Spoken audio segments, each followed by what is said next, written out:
செய்தி. வணக்கம். விவி செய்திகளுக்காக ஊர் செய்திகள் வாசிப்பது ஸ்பர்ணா.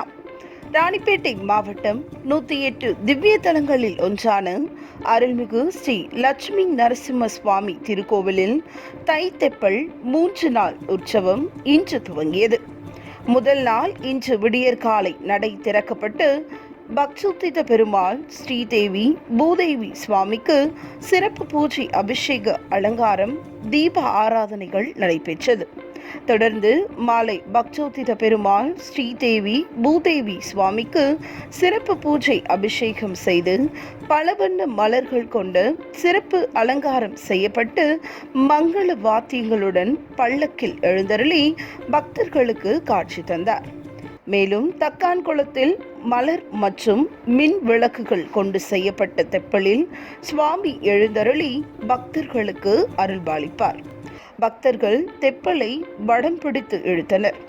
தெப்பல் குளத்தை 3 வலம் வந்து தொடர்ந்து வான வேடிக்கைகள் நடைபெற்றது. தெப்பல் உற்சவத்திற்கு போலீசார் மற்றும் தீயணைப்பு வீரர்கள் பாதுகாப்பு பணியில் ஈடுபட்டிருந்தனர்.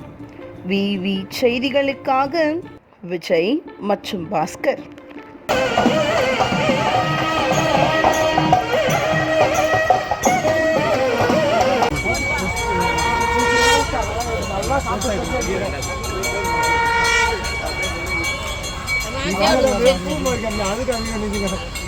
அதுக்கு